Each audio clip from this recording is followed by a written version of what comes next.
Hello everyone, this is Allison Gross, and welcome back to Let's Play Dungeon of Doom. We just started another game with Jon Snow because David Schroeder had a really good run and then he died, and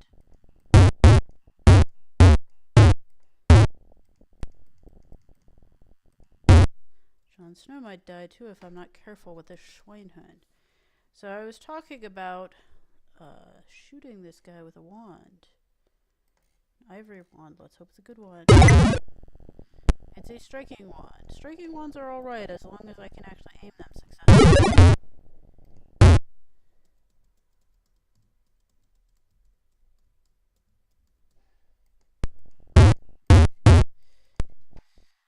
So I was talking about some of the old classic books that actually were read by and inspired Lewis and Tolkien, which I am a big fan of.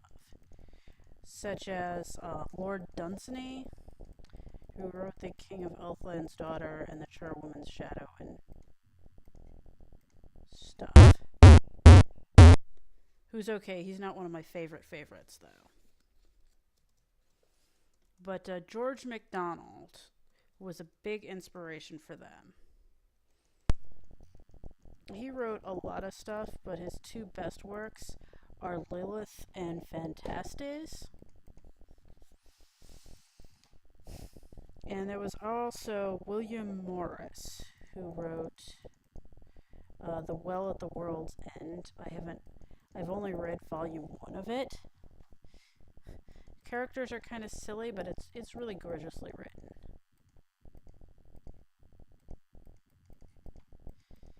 Okay, another pretty famous fantasy author that I don't know if I'm gonna say that I like him, but Peter Beagle, who wrote The Last Unicorn. His writing style, gorgeous. But I have an issue because some of his, a lot of his books are really fucking depressing. And if you know anything about me, you know that I don't like that. Really fucking depressing books.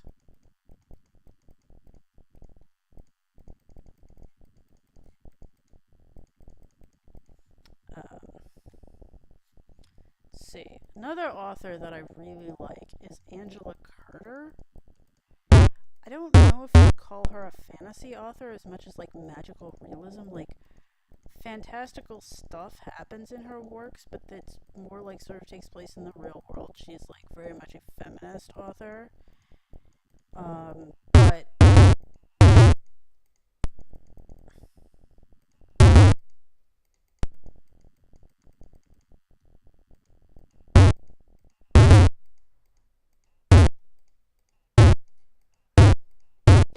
yeah, you need to get hit by a wand. I don't know what the fuck I'm thinking here. What does a wooden wand do?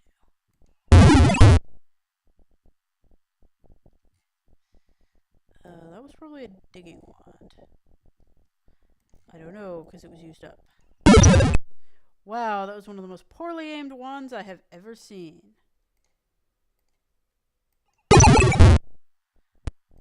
Ditto on that one.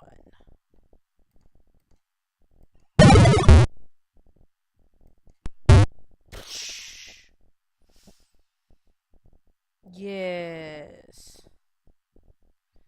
Alright. Next up. TD Manners. Seriously, look at this. It's gonna go back around to Roger Chase. Just watch this. Leather armor.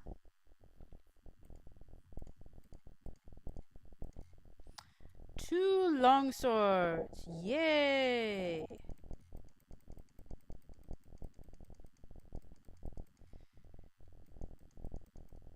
But yeah, she does a lot of fairy tale retellings, which normally I don't care for, but I like hers, and since that's a big thing in fantasy literature today, not just in books, but in comics and stuff. fables or whatever, is really big. So since she does that, I think that she kind of counts. And then there's a bunch of these, like, sort of, ooh, that's a two-handed. No, that's a death blade. You can drop your longswords, TD Manners, and wield your death blade.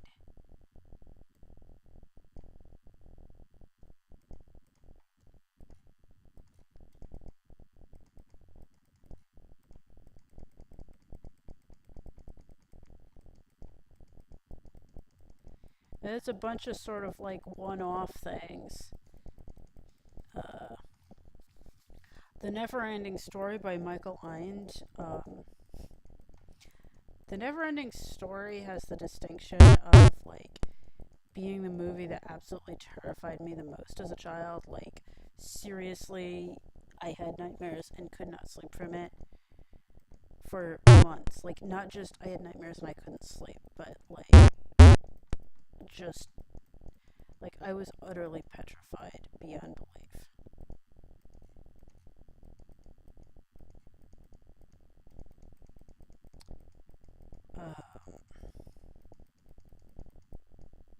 But the book is quite. It's much better than the movie. I have gone back and watched the movie as an adult, and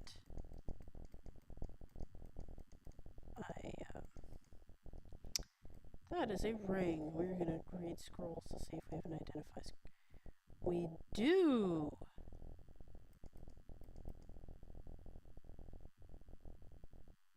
Diamond ring. It is a resist fire ring.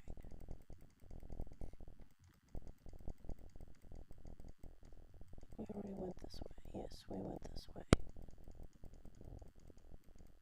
As far as I know, Michael Ind has only written two things, which is Never-Ending Story and Night of Wishes, which I have, but I have not yet read it because my reading list is phenomenally long. That was an Weebalut scroll. There's also The Coming of the King by Nikolai Tolstoy. Seriously, one of the best books I have ever read. Like, it's written in this sort of weird, almost stream of consciousness-y thing. It's a retelling of the King Arthur legend from the point of view of Merlin, but it's really weird. But the writing is absolutely beautiful. And as far as I know, it's the only, like, fantasy book he has ever written. He only has two published works that I'm aware of. That one and a non-fiction, like, research on the origins of Merlin, which I have also read, which was decent, but not nearly as good. Book of the Dun Cow by Walter Wagner. This fantasy novel is a Christian allegory and retelling of the Chanticleer Beast Fable. Also very cool, though I really shouldn't, like, have to say that any of these are cool, because if, you know, I read them and I'm listing them here, I obviously liked them. Oh, that's super convenient. I should test some of my items. I found the healing potion. And the extra healing potion. And that was the amnesia scroll. But that got it out of the way. So that was the Anul Nathrak scroll. And I have a death blade, so I don't need your shit. And I now also have plate armor. That's a lot of silver.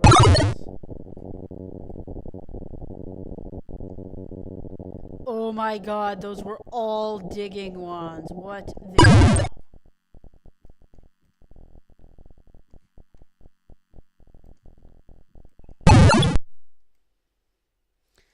hell? Copper wand.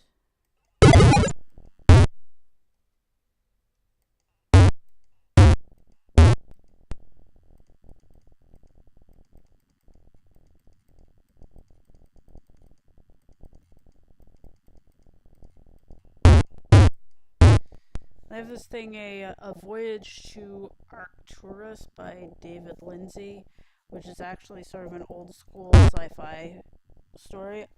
I remember I loved it, but I don't remember. It's like this guy gets transported to this planet, and the main thing that I remember about it is that the different cultures are sort of determined by the number of eyes they have on their foreheads. I know that sounds really stupid, but the book is actually really cool. And then we get to my favorite author in the whole world.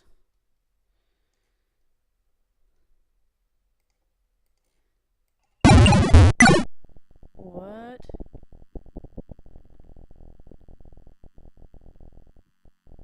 Oh, it was a teleport wand, but I... See, we're back. We're back to Marquis Fornius again already.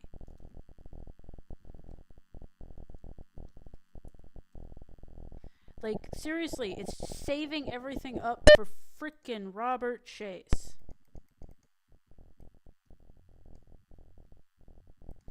Well, hey, at least that's a step up in armor. Come back here, Eligog. No. Yeah, that Eligog died very quickly. My absolute favorite author in the world is Tanith Lee, who... she's written a massive amount of fantasy books. She's been published in like a bunch of fantasy journals and stuff. She's known as the Princess Royal of Fantasy, though she's not really very popular outside of like, I guess, hardcore fantasy enthusiasts. She's not like somebody that you will find. Occasionally you'll find one or two books by her, but you don't find her like in Barnes and Noble along with like Mercedes Lackey and David Eddings and Terry Brooks and the guy whose name I don't remember who wrote Game of Thrones and Wheel of Time, one of the Terry Goodkind. I don't read that stuff.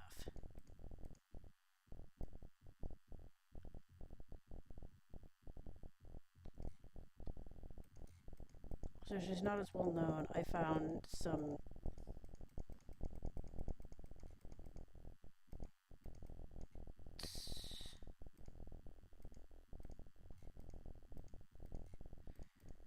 books of hers at my local library, and that's how I got started. Actually, they were recommended to me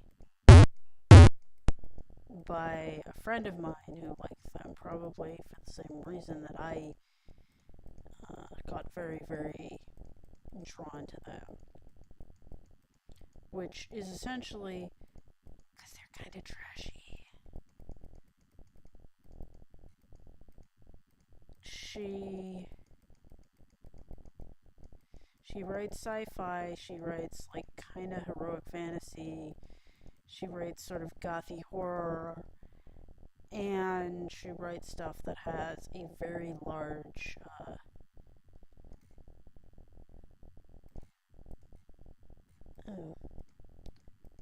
dosage of erotica in it, which is most of her stuff.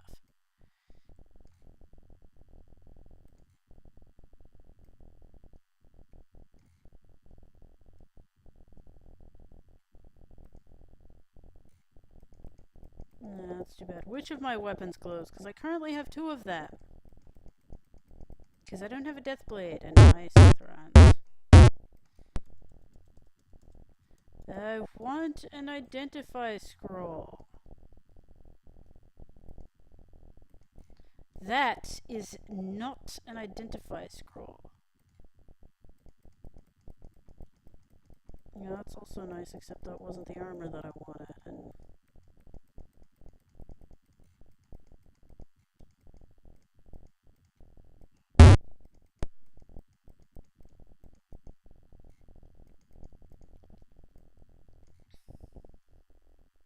red potion, what does that do? It's a healing potion. Come back here, you. I need to level up, dude.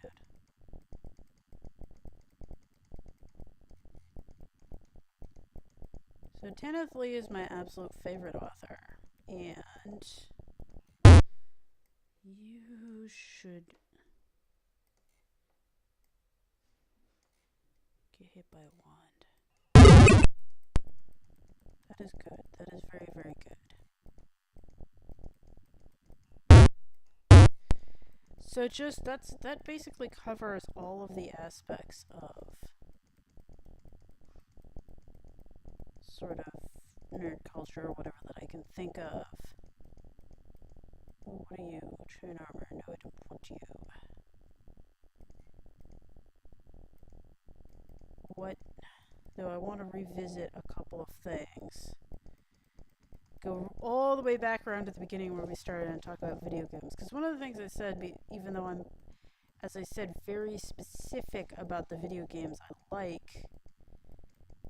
like a wide range of types of video games. Like, I was thinking about this the other day and it occurred to me that I like something in almost every single one of the major genres.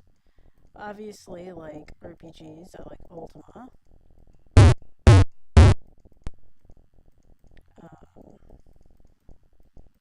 Tower defense, Plants vs. Zombies, that's kind of a modified tower defense. Turn-based strategy. Heroes of Might and Magic 3. Loki, leave your brother alone!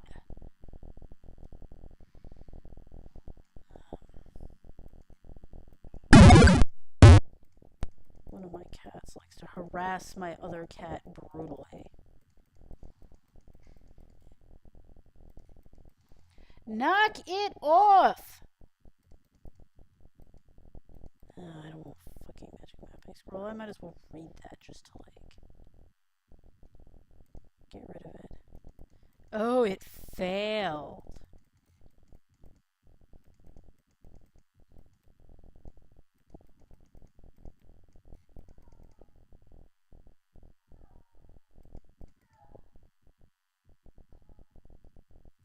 Stop whining, Loki. You're the one who started it.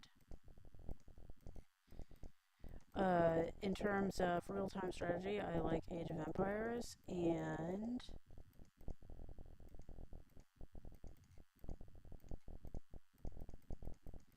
also I am now very enamored of Anno 1404, which I will hopefully be doing a Let's Play of some point in the near future.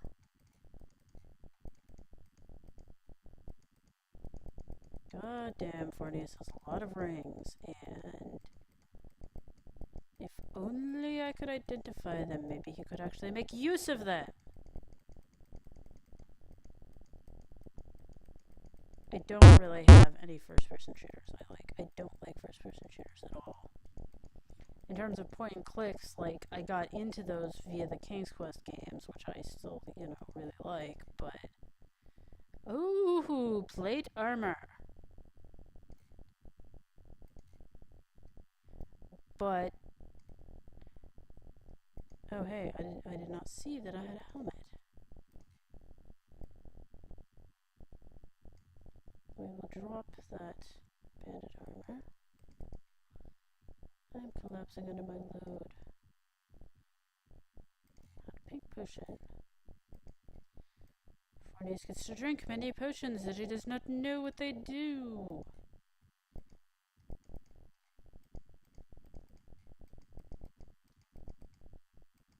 Damn it, I am still confused. That's why I'm wandering around like an idiot. And now I feel less confused. I am probably still confused. See, what other types of games am I thinking of? Oh, hey, I'm collapsing under my load. That's bad. What does a wooden wand do? Wooden wand, what does it do?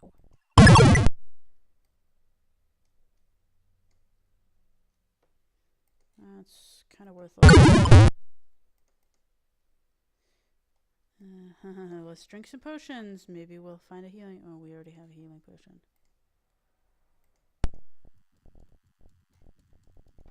Other types of games.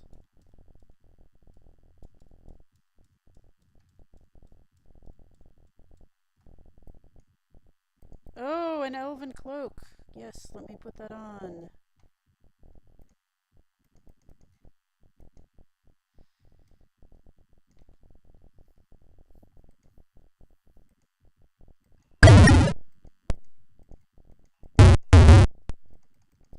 And of course, me being female, no discussion of where I fit in gamer culture would be complete without me describing where I fall on the fat, ugly, or slutty scale.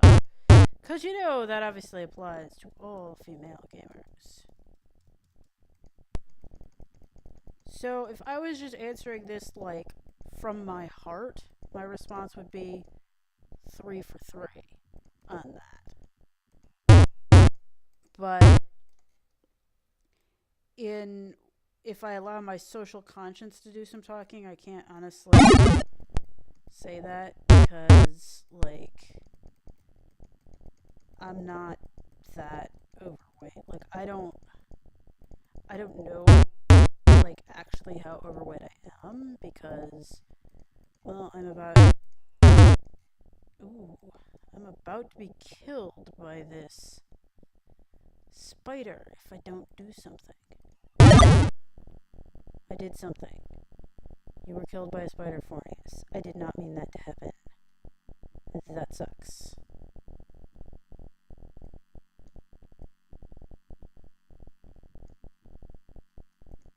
And now for my newest subscriber who has informed me, or no, it's not time for my newest subscriber. What the fuck? No. It is time for Chaosdwarft. Yes.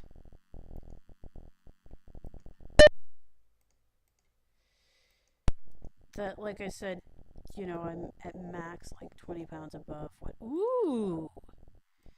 What my medically. Ooh! Dungeon likes you today, Chaosdwarft. What my medically recommended weight used to be, but I'm pretty sure that's changed now because of all like the aerial and like pole dance and stuff that I've done. That's, you know, built up a lot of muscle, and since muscle like is heavier than your other tissue, like you will actually weigh more if you build muscles. So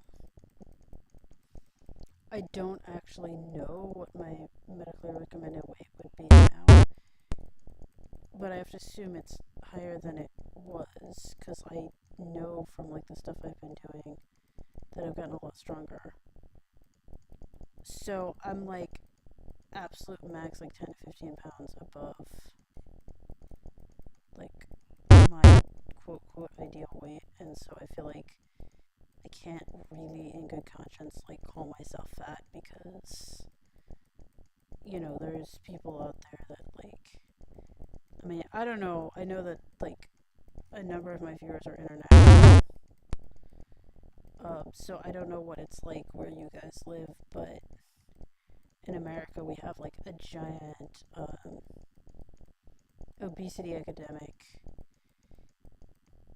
and so I feel like I can't in good conscience like say that I'm fat compared to like those people, so we'll just settle for ugly and slutty then.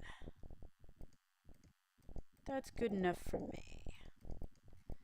And as the final note, no, I will not make you a sandwich.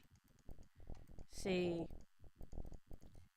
as I stated before, I am trying to lose weight, and sandwiches are not good because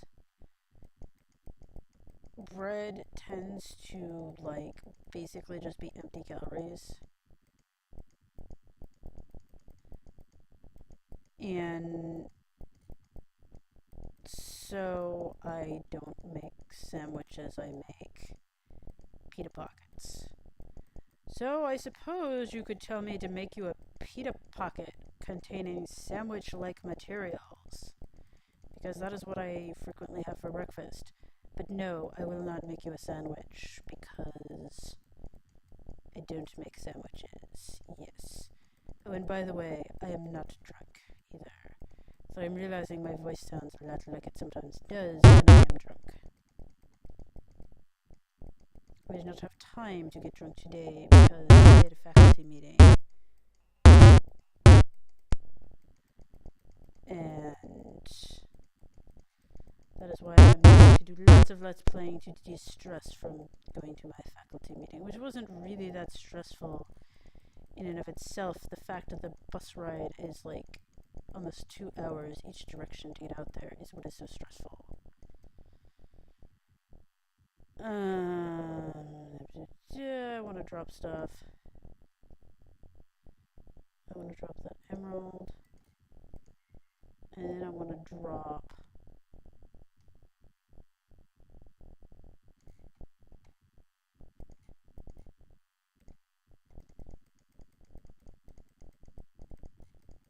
so yeah, that kind of sums up, based on what I can remember, how I fit into gaming culture, like all the different things that are related.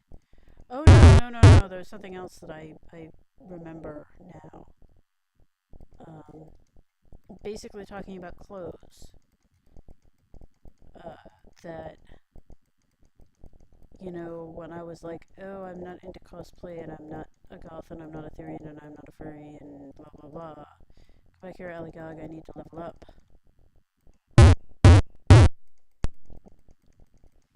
So here's the thing. I do like gothy clothes quite a bit, and I also like I like Lolita style costume, even though I'm not into anime, and like furries. See, this is what you don't understand, people.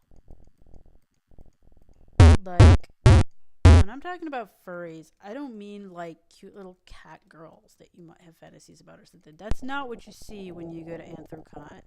Like, when I'm talking about furries, I'm talking about full on, like, mascot costume.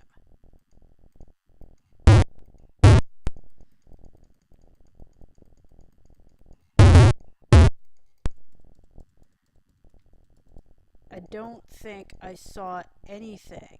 Oh, that was one of the types of games I wanted to talk about. Well, of course I like, I don't like collapsing under my load. Let's drink some potions. Let's drink a swirly potion. Good. Of course I like, you know, action games and platforming games. Because all my old stuff from the Apple, as well as like the early Mario games. No, I don't want to randomly zap wands.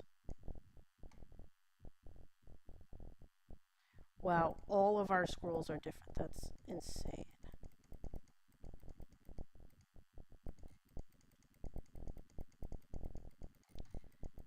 And like brawler games, I like quite a few of those. I mean, I like Karateka for the Apple, but I also like the Dungeons and Dragons arcade game and stuff like that. And this is the thing that made me remember this. Is that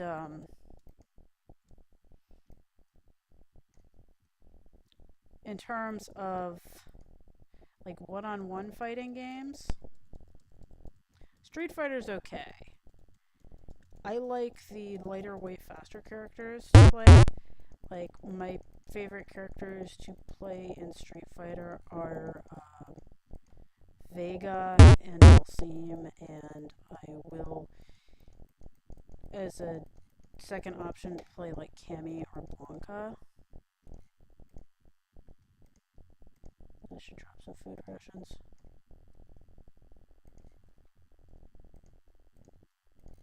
But the one-on-one fighting game that I absolutely love is Darkstalkers, or Night Warriors, depending on which version you're talking about. Which is, it's a game like Street Fighter, except that your characters are all these different, like, sort of mythological or, like, fantasy archetypes. And there are the, if you haven't played it before, the characters I like to play the most there are Morrigan, who is the witch slash succubus, John Tailbane, who is the werewolf, and Felicia, who is the cat girl.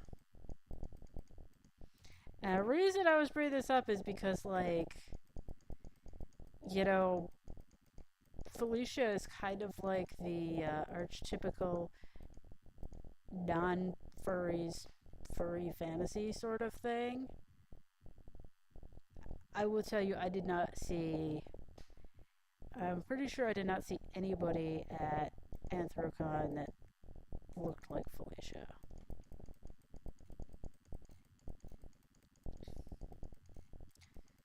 So would I incorporate furry into my,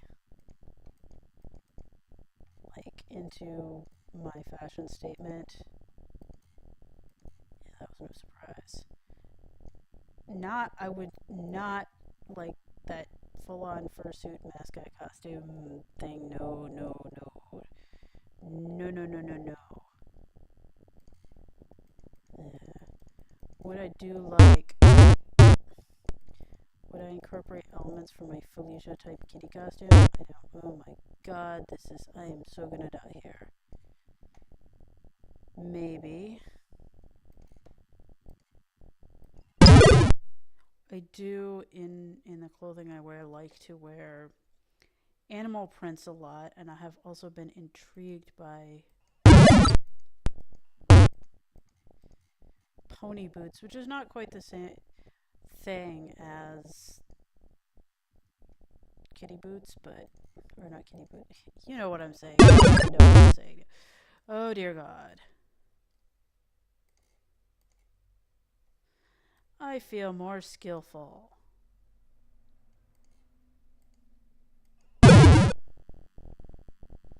Well, it's nice that I hit the Schweinhund, but...